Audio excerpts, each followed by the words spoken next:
So what happens after we die? Imagine it's not a peaceful void, but a courtroom, and at the head of it sits a judge with eyes like fire, ready to weigh every single action of your life. This is the realm of Yama, the Hindu god of death and justice. Today, we're taking a deep dive into his world, the incredible system of cosmic punishment and, believe it or not, purification known as Naraka. All right, so here's our roadmap. First, we're going to meet the king of the dead himself. Then, we'll ask a pretty crucial question. Is he a judge or something else entirely? We'll break down the law of karma that powers this whole system. After that, hold on tight, we're taking a tour of Naraka. And finally, we'll discover the ultimate purpose of it all. So first up, let's get to know the man at the center of it all. In the Hindu epics and the Puranas, Yama is the ultimate enforcer of dharma. That's the cosmic law of righteousness and order. And his appearance? Well, it's designed to make one thing absolutely clear. He means business. Picture this. He's often shown with skin as dark as a storm cloud, with these piercing red eyes and an expression that's just pure wrath. He rides a giant buffalo, and he carries a noose to literally catch souls, and a mace, the danda, which is the ultimate symbol of his power to punish. His entire image just screams inescapable justice. Now, according to texts like the Garuda Purana, he rules over his city, Yamapuri, where every single soul is brought before him to account for their life on earth. This is the classic picture we have, right? Yama, the final decider, passing down the sentence. But is that the full story? This is where things get really interesting. Because Yama's role, well, it actually changes depending on which tradition you're looking at. The terrifying judge we think we know might just have a completely different job description. For instance, if you look into the Buddhist Pali Suttas, you find this amazing twist. Yama questions the soul, asks it why it ignored the warnings of old age, sickness, and death. But after all the questions are done, he doesn't hand down a verdict. He just goes silent. And this shows us a really critical difference. In the Puranic view, he's the active judge, swinging the gavel. But in this Buddhist take, he's more like a spiritual counselor.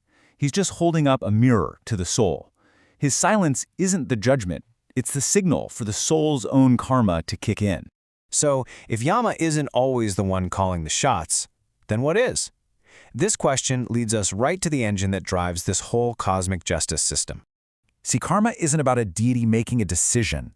It's a fundamental, impersonal law of the universe. Think of it like gravity. It just is. Bad actions naturally lead to suffering, and good actions naturally lead to happiness.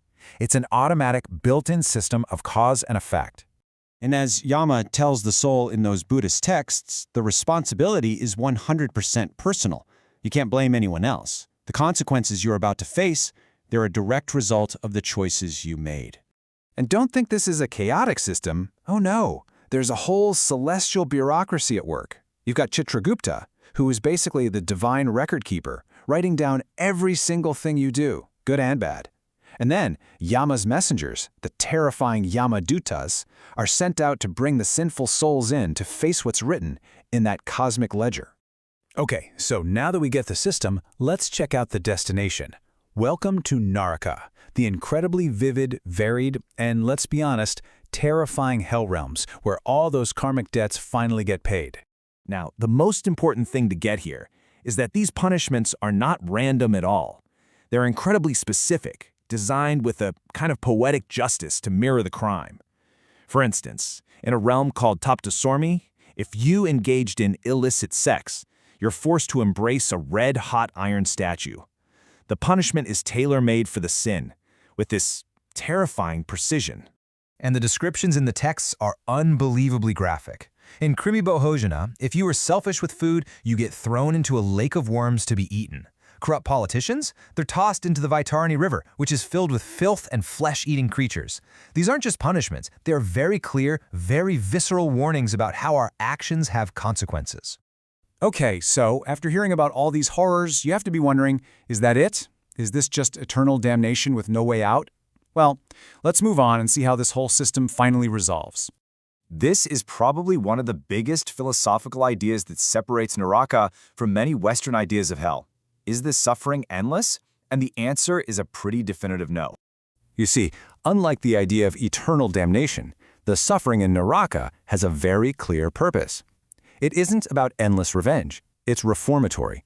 It's meant to be an educational, purifying experience, even if it's an agonizingly long one. The ultimate goal here is to burn away all that negative karma and to help the soul develop a keener conscience.